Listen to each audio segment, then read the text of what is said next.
Hello, everyone. I want to start by, in turn, thanking the ICDFR at Cal State San Bernardino for having me today. I'm so excited to talk to you all about cultivating psychological well-being and self-care. So let's jump right in.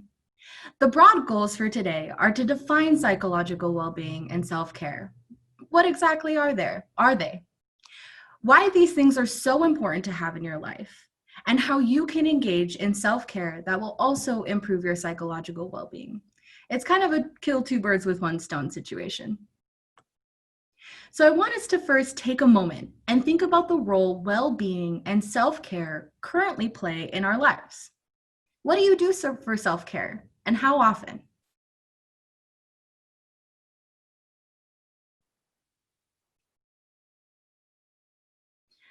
Now, I'll be the first to say that when life gets hard and busy and stressful, self-care is the first thing to go.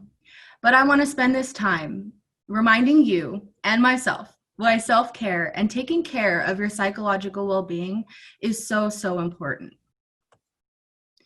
I want to talk to you guys about psychological well-being and what exactly that is.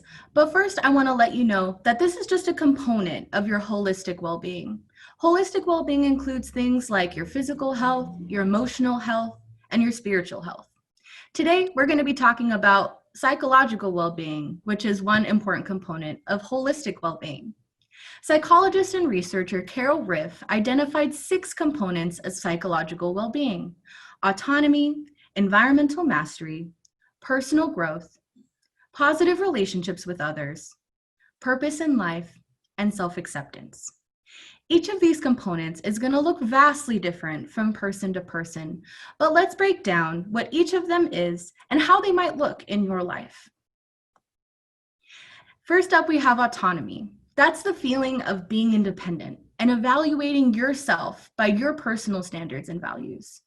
You don't let others influence your attitude toward yourself or how you make decisions. The feeling of autonomy can be hard to cultivate in a house full of family, in a house with your significant other or kiddos. It could be hard, but we're going to talk about ways that you can cultivate your feeling of autonomy and boost your psychological well-being. Environmental mastery is the feeling that you're in charge of your situation, that you can do whatever life throws at you, whether it be at work or at home. It can mean quite literally your environment. Does your office space look the way that you want it to? Does your house feel like it's yours? Personal growth is the feeling of continued development, learning, changing, and growing. It's a sense of your potential to do those things. This could look like picking up a new hobby or learning about a new topic that you've always wanted to learn about, like economics or psychology or self-care. Positive relationships with others, we know, is so important to your overall well-being and also your psychological well-being. Positive relationships with others are warm and trusting. It's those relationships with reciprocal effort, empathy, affection, and intimacy. It's those people you know you can rely on, and they know they can rely on you. Your purpose in life contributes to your psychological well-being and knowing your goals and a sense of direction. Purpose in life is a big concept, but in this context, it's, again, knowing your goals, what you want to do in your life, what is fulfilling to you, and that there is meaning to your past and present life. And last but not least, we have self-acceptance. If you accept yourself for your good and your bad qualities, all of yourself, it can contribute to having good psychological well-being. Now, before we talk about self-care, I want to emphasize to all of you why psychological well-being is so important.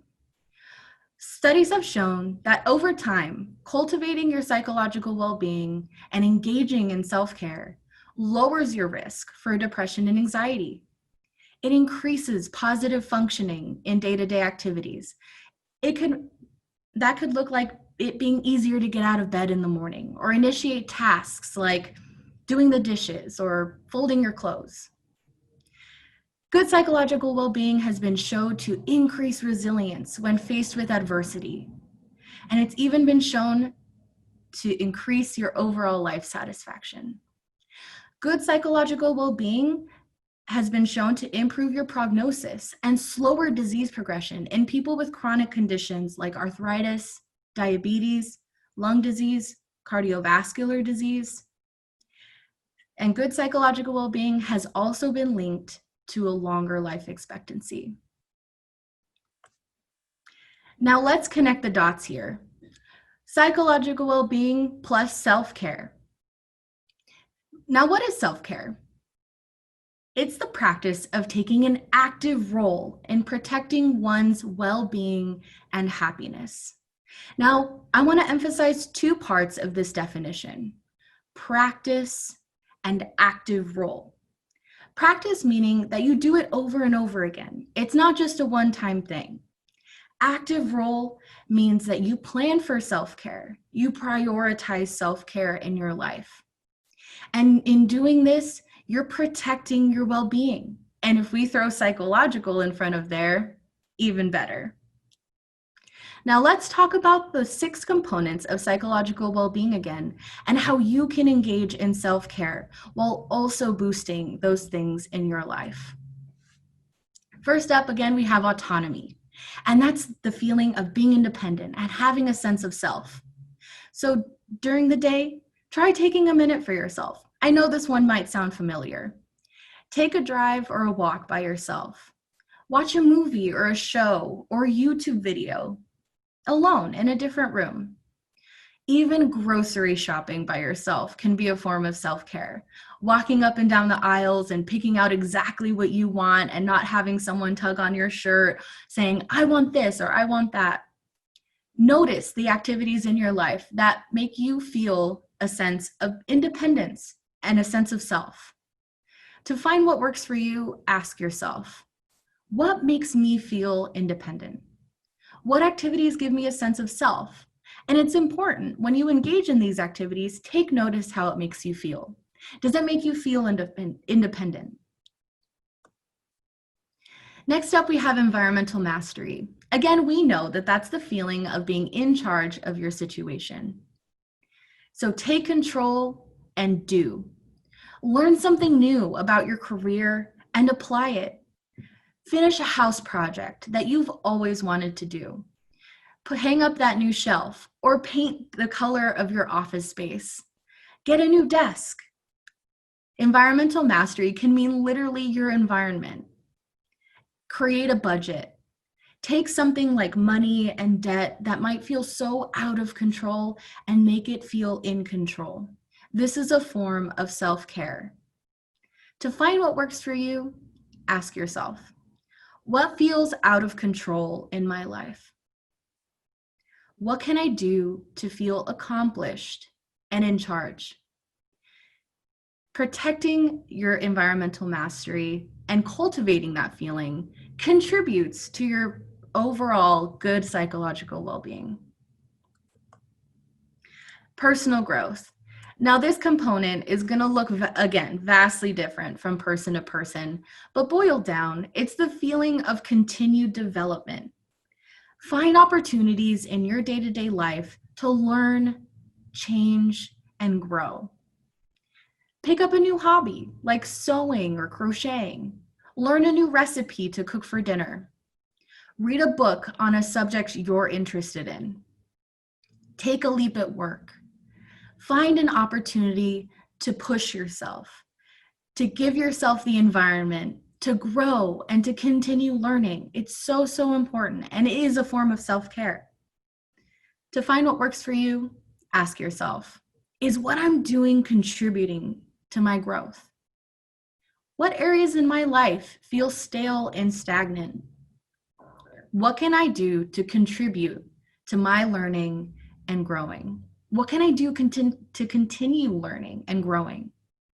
That's a form of self-care and also contributes to good psychological well-being. Again, we know that positive relationships with others are essential as human beings.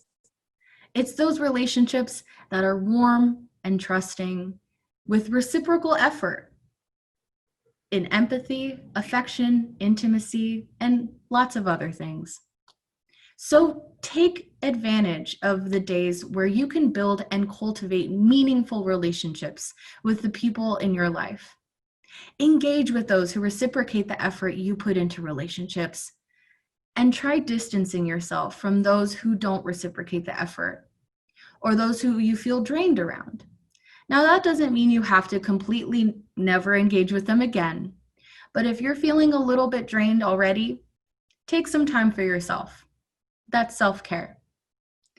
Tell a friend or a family member or your kiddos how much they mean to you. This can cultivate a bond and that feeling of meaningful, reciprocal intimacy in your relationships. This is a form of self-care. To find what works for you, ask yourself, who contributes positively to my growth? Who puts effort into having a relationship with me? And what can I do to feel closer to my loved ones? This could look like leaving a little note for your partner on the refrigerator or telling your kids what you love about them. Now, purpose in life is such a broad concept, but boiled down again in this context, it means having goals and a sense of direction in life. It's finding meaning in your past and present life. If you look at the little diagram or the picture in the corner of your screen, it has your purpose in life in the middle of what you love, what the world might need from you, what you're paid for, and what you're great at. Your passion, your mission, your vocation, and your profession, and in the center of those things is your purpose. Your purpose can encompass a lot of other things. I just liked how this one broke it down for me because I was a little bit intimidated at first. To find your purpose, organize what your short and long-term goals are, even if it's hanging up that shelf or painting that wall, and work to meet those goals if they're important to you. Try volunteering your time. That could look like so many things. And doing it with people in your life can also be very fulfilling. To find what works for you, ask yourself, what is my purpose? What would I like to accomplish in my life? And what can I do to reach my goals? What does my past and future mean to me? And again, last but not least, we have self-acceptance. I'm going to go out on a limb and say that this one is probably the most difficult for me. Having a positive attitude towards yourself and accepting yourself for the good and the bad qualities. Accept all of yourself. Try writing down one thing you admire about yourself daily. Put up Post-it notes in your bathroom mirror about what you love about yourself. That could range from, I love my hair today, to I love the way that I care about others. You can even ask for validation from a loved one. Self-acceptance doesn't always come easy, and it doesn't have to, and that's okay if it doesn't. Ask your significant other or your sibling or your mom what they love about you. That could help you feel more accepting of yourself and is a form of self-care. See bad qualities for what they are and not who you are. Bad qualities, again, are what they are. We all have things that we can work on, but accepting yourself despite of those things is a form of self-care. To find what works for you, ask yourself, what is stopping me from accepting myself? What do I bring to the table at home or at work, your friendships and your relationships? In conclusion, psychological well-being is so important. It's crucial. And there are ways that we can improve it. Self-care is necessary, and there are things you can do every day that will improve your psychological well-being while also caring for yourself. Now, I'm not going to lie. Both of these things require reflection, introspection, and hard work. But I hope some of the things today that I've suggested are easy enough to implement in your life. And again, Ask yourself those hard questions and engage in those things. Take notice. This makes me feel independent. This makes me feel strong. This makes me feel like I have mastery over my environment, and that is self-care. You can't pour from an empty cup is a quote that inspired today's webinar. So find what fills your cup using the concepts that make up psychological well-being. Thank you so much for listening, and I'm so glad I got to share all of this with you. And thank you for joining us. Well, Amanda, thank you very much. That was really insightful and some really important topics.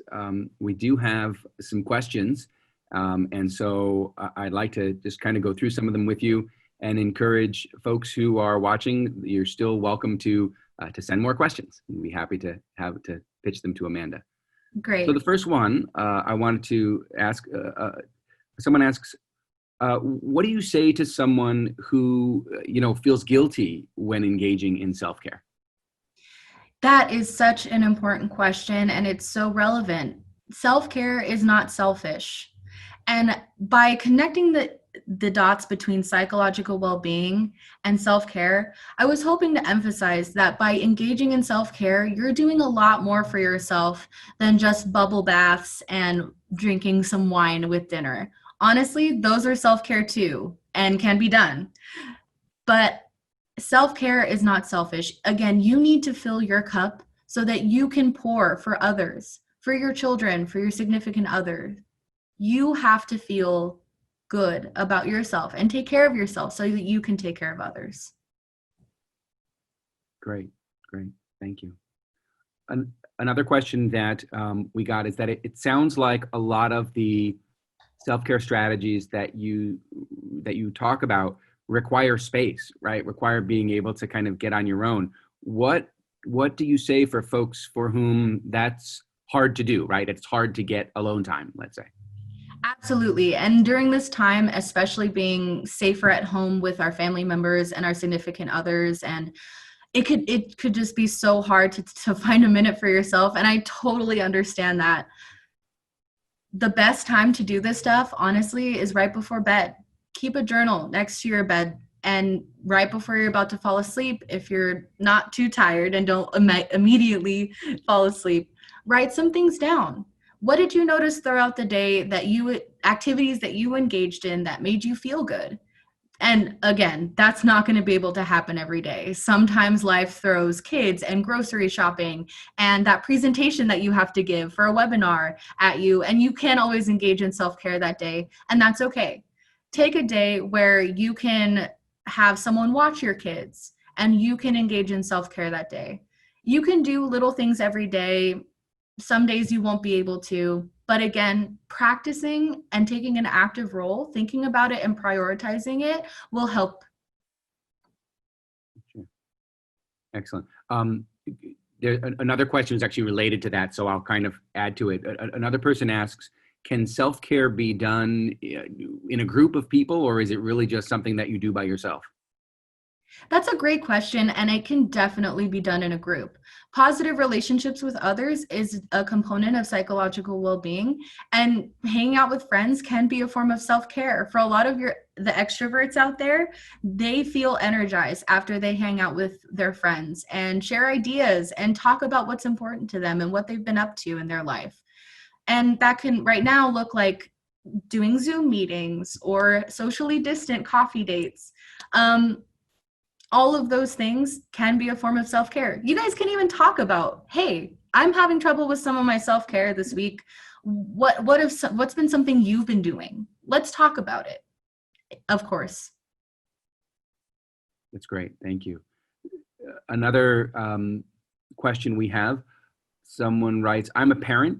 How do I make sure that my child is also practicing self-care? Oh, I love that question. I love kids. I love adolescents. And I think their mental and psychological well-being is important too. Try doing it together. Find something that both of you enjoy. Personally, I love coloring. And when I watch kids, I love to color with them. It makes me feel so relaxed. And it's fun because they don't stay in the lines. And I love that. So find what you can do with your kids. Do they love making mac and cheese?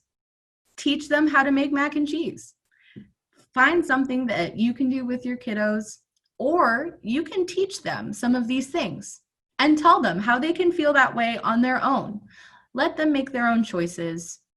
Arrange their environment how they want it to a certain degree. Great. Another question we have, what are some ways we can find ideas for self-care, especially if it's hard for us to figure out what we actually like? That's a great question. And I included some questions you can ask yourself at the end of each slide. Honestly, again, it's a lot of self-reflection and taking notice. So when you're doing activities, think about how they make you feel. So again, like when I'm grocery shopping, that's why I included that in there in autonomy. When I'm grocery shopping by myself and I'm picking out what I want for dinner and what I want to make that week, I feel independent. I feel like I have a sense of self. So when you're doing the little things throughout the day, ask yourself, how does this make me feel? Does this make me feel good? And then do that more. Right. Another question. Any tips on being quarantined with family members who may not be good for your mental health? That's a great question. And that can kind of run into setting boundaries. Setting boundaries is a form of self-care. It wasn't included in here, but it is a component of autonomy. Feeling independent and having a sense of self can be hard when you're quarantined with a bunch of people who aren't really contributing to your well-being in a positive way. If you have your own space, try going in there for a bit. Take a minute, take some deep breaths. If setting boundaries isn't an option, you can try that. If setting boundaries, healthy boundaries, is an option, you can try that. And that could look like saying, hey, mom, I need a minute. You know, their response might be, well, you have to do your chores. Okay, well, I need a minute and then I'll go ahead and do my chores. Is that okay? Effective communication with your family members and learning what that might be and setting boundaries can be self-care for yourself and can improve your mental health. That's great. Yeah, that can be challenging. It is. Okay, I think we have one last question. When do you start introducing self-care to kids? I assume they will model what you're doing for yourself, but should you explicitly talk to kids about it? I think you can. I think a lot of times kiddos feel too much. They throw tantrums, they get emotionally overwhelmed. Even being around people sometimes for kiddos can be hard. Timeout is sometimes used as a punishment, but you can introduce timeout as a form of self-care for your kids. Create a space for them where they can lay down and take a minute for themselves. And you can talk to them about, hey, so I know you're feeling a little overwhelmed right now. It seems like you need some time for self-care. And then explain to them that self-care is taking care of yourself. It really boiled down. That's what it is. It's taking care of yourself. For your kiddos, that could be wearing pajamas if they want to at 2 p.m. If that makes them feel comfortable, that's self-care. And that's what I do. So it makes me feel good. They'll model a lot of what you do. And if they see you engaging in things that make you feel good and mommy and daddy feel good, then they're going to want to do that too. And I think it's important. You can definitely talk to your kids. All right. Well, that is all of our questions. So I want to again send my sincere thanks to Amanda Frausto for sharing her wisdom today with us on self-care. And my thanks to all of you for joining the ICDFR in our most recent installment of our webinar series. Thank you for participating in this webinar hosted by the Institute for Child Development and Family Relations at California State University, San Bernardino, providing guidance for parents and families based on science and best practice since 2002.